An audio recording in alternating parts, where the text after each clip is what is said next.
ராகவ் வந்து அபியை தேடுறாரு. எங்கே போயிட்டா இவ ஆளே காணுமே அப்படின்னு சொல்லிட்டு தேடி வராரு கீழே. அங்கே வந்து அபி எங்கே அப்படின்னு சொல்லிட்டு கேட்குறாரு.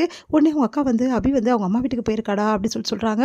அதை கேட்டு அதிர்ச்சி அடைகிறாரு. நீங்கள் என்ன சொல்கிறீங்க, எதுக்கு இப்போ திடீர்னு அவங்க அம்மா வீட்டுக்கு போகணும் அப்படின்னு சொல்லி சொன்னோன்னே என்னடா பண்ணுறது, அவங்க அப்பா அம்மா பார்க்கணுன்னு ஆசையாக இருந்தா அதான் போயிட்டா, முக்கியமான வேலைனா நீயும் பேச மாட்டேங்கிற, இங்கே இருக்கிறவங்களும் வந்து சரியாக அவகிட்ட வந்து பேச மாட்டேங்கிறாங்க, குறை சொல்லிகிட்டே இருக்காங்க, அதனால தான் அவள் மனசு கஷ்டத்தோடே இருந்தா, எவ்வளோ நேரம் தான் அவளும் அப்படியே இருப்பா சொல்லு, அவளுக்கும் மனசுன்னு ஒன்று இருக்குல்ல, இப்படி பண்ணால் எல்லாரும் எப்படி அவளை, அதனால தான் அவள் ரொம்ப கஷ்டப்பட்டுட்டு இருந்தா, நான் போயே தீருவேன்னு சொல்லிட்டு ரொம்ப வந்து மனசு கஷ்டப்பட்டா, நாங்களும் போனால் போதுன்னு சொல்லிட்டு அங்கே போய் இருந்தால் அவள் கொஞ்சம் நிம்மதி அடைப்பான் தான் அமுச்சு விட்டோம் அப்படின்னு சொல்லிட்டு பாட்டி வந்து அஞ்சலி சொல்கிறாங்க.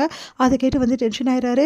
சரி எப்படி போனா அப்படின்னு தான் கிருஷ்ணா மாப்பிள்ளையை வந்து அவளை திரும்ப வீட்டில் விட சொன்னோம் பண்ணி அப்படின்னு சொல்லி சொன்னோன்னே, அவங்க கூட இதுக்கு அவளை அனுப்புறீங்க அப்படி சொல்லிடுறாரு வாய் தவிரி. ஐயோ உங்கள் அக்கா இருக்காங்களே அப்படின்னு சொல்லிட்டு, ஓ மாமா கூட அனுப்பிச்சிங்களா அப்படின்னு சொல்லிட்டு, நான் வந்து எங்கள் ஆகாஷ் கூட அனுப்பிச்சிக்கணும்னு நினச்சேன் அப்படின்ற மாதிரி சொல்லி மழுப்பிடுறாரு. உடனே வந்து என்னடா நீ இப்படி பேசுகிற அப்படின்னோடனே, இல்லைக்கா நிஜமானே நான் ஆகாஷ் தான் நினச்சி பேசிட்டேன், சரி விடு ஒன்றும் பிரச்சனை இல்லை, உடனே அப்படியே கூட்டிகிட்டு வரேன்க்கா பேசி அப்படின்னு சொல்கிறாரு. பரவாயில்லடா ஒரு 2 நாள் இருந்துட்டு வரட்டும், இல்லைக்கா நான் உடனே போய் கூட்டிகிட்டு வரேன் அப்படின்னு சொல்லிட்டு கிளம்ப போகிறாரு. அப்போ வந்து ரூமுக்கு போகிறாரு. பார்த்தா அபிஞாபகமாகவே இருக்கு அவருக்கு. எல்லா இடமும் அபி நிற்கிற மாதிரி சிரிக்கிற மாதிரி பழகிற மாதிரி அவருக்கு தோணுது. உடனே வந்து இவ இருந்தாலும் நம்மளுக்கு வந்து நிம்மதி இல்லாமல் இருக்க மாதிரி இருக்கு, ஆனால் இல்லைனாலும் அவள் இல்லாமல் இருக்க முடியலையே, இப்போ என்ன தான் செய்கிறது, இல்லை அவளை முதல்ல கூட்டிகிட்டு வரணும், அதான் முதல் வழி அப்படின்னு சொல்லிட்டு கிளம்புறாரு. அடுத்து வந்து இங்கே வந்து வராரு. ரொம்ப சந்தோஷமாக கிருஷ்ணா வீட்டுக்கு. இந்த அத்தை பண்ண வேலை தான் எல்லாம் வந்து அது அபியோட அத்தை வந்து இந்த மாதிரி பண்ணிட்டாங்க, இல்லைனா நல்லா ஜாலியாக இருந்திருப்பேன் அபி வீட்டில், இந்த மாதிரி பண்ணிட்டாங்களே, நல்லா பழி வாங்கிட்டாங்க, சும்மாவே விடக்கூடாது, அவங்களுக்கு ஏதாவது பண்ணணும் பண்ணுறேன் அப்படின்னு சொல்லிட்டு டென்ஷனாக வராரு. என்னங்க ஒரு மாதிரி சோர்வாக வரீங்க அப்படின்னு, கொஞ்சம் உடம்பு சரியில்லை அப்படின்ற, என்னாச்சுங்க, இல்லை கொஞ்சம் ஸ்டொமக் அப்செட்டு, வேறு ஒன்றும் இல்லை அப்படின்னோடனே, ஓ அப்படிங்களா வேறு எதாவது பண்ணி தட்டுமா, இல்லை பரவாயில்ல அப்படி சொல்கிறாரு. இப்படி பண்ணிட்டாங்களே பழி வாங்கிட்டாங்களேன்னு, சரி எப்படியோ அபி அங்கே போயிட்டா, ராகவ் இங்கே இருக்கான், நம்மளுக்கு நிம்மதி தான் அப்படி சொன்னோன்னே, சரிங்க நீங்கள் விட்டுட்டீங்கல்ல அபியை, விட்டுட்டேனே வீட்டில் அப்படி சொல்கிறாங்க. சரி ராகவ் இங்கே போயிட்டார் ஆஃபீஸ்க்கு அப்படின்னோடனே, இல்லை அபியை கூப்பிட்டு தான் போயிருக்கேன், என்ன சொல்கிற அப்படின்னு கேட்குறாரு. ஆமாம் அபியை உடனே கூட்டிகிட்டு வரணும்னு தோணுச்சு, அவனுக்கு என்ன தோணுச்சோ என்னமோ, அபி மேலே அவ்வளோ பாசம் வச்சுருக்கான், ஆனால் சும்மா நம்மக்கிட்ட வந்து வேஷம் போட்டுட்ருக்கான், அபிக்கிட்ட பாஸ் பண்ணாதான் அவள் இப்படி பண்ணுவாளா, இவன் ஏன் தான் இப்படி இருக்கானோன்னு சொல்லிட்டு அஞ்சலி நினைக்கிறாங்க. உடனே வந்து செமையாக டென்ஷன் ஆகிடுறாரு.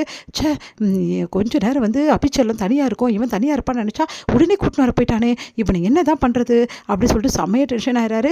எங்கே வந்து ராகவ் வந்து நிற்கிறத பார்த்துட்டு அவங்க வீட்டில் எல்லாருமே வாங்க மாப்பிள்ள அப்படி சொல்லிட்டு கூப்பிட்றாங்க. அபி எதுக்காக இங்கே திடீர்னு வந்து அப்படின்னோடனே, அது வந்து இல்லை அவளுக்கு கொஞ்சம் பிரச்சனையாக இருக்கா, நிம்மதி இல்லாமல் இருந்ததுன்னு சொன்னால் அதான் வந்திருக்க ஆறுதல் தெரியணுன்னே, சரி அபி உங்ககிட்ட கொஞ்சம் தனியாக பேசணும்னு சொல்லிட்டு ரூமுக்கு கூட்டின்னு போகிறாரு. ஏன் அபி இப்படிலாம் பண்ணுற, எதுக்காக இங்கே வந்த அப்படி சொல்லிட்டு கேட்குறாரு. இங்கே பாருங்கள் எனக்கு வந்து மைண்டே அப்செட் ஆகிருந்தது, யாருமே என்கிட்ட சரியாக பேச மாட்டேங்க, நீங்கள் ஒரு வார்த்தை மன்னிச்சிட்டுன்னு சொல்ல மாட்டேங்கிறீங்க, நான் மன்னிக்கவே முடியாதுன்றீங்க, அப்புறம் நான் அங்கேருந்து என்ன பண்ண போகிறேன், அதான் நான் வந்துட்டேன், என்னை நிம்மதியாக விட்டுருங்க, நான் வரமாட்டேன் அப்படி சொல்கிறாங்க.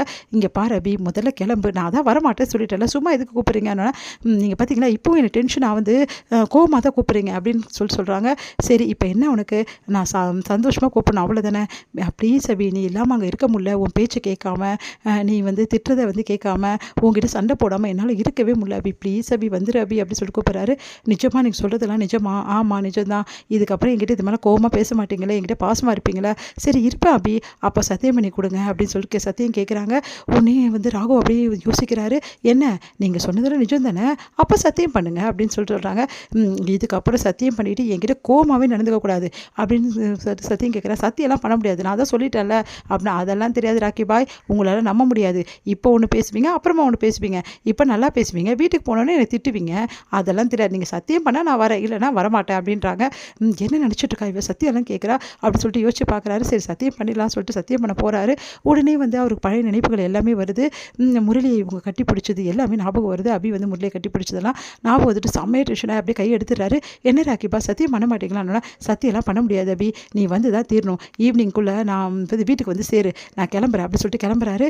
ஒன்றும் புரியாமல் யோசி, இவரன்னா நல்லா தான் பேசினார், இப்போ நான் இவர் இஷ்டத்துக்கு வீட்டுக்கு வர சொல்லிட்டு போகிறாரு. இங்கே பாருங்கள் நீங்கள் என்ன பண்ணாலும் சரி நான் வீட்டுக்கு வர முடியாது, உன்னை எப்படி வர வைக்கணும்னு எனக்கு நல்லா தெரியும் அப்படி சொல்லிட்டு கிளம்புறாரு ராகவ். அதிர்ச்சி அடைகிறாங்க அபி. இதோட முடியுது.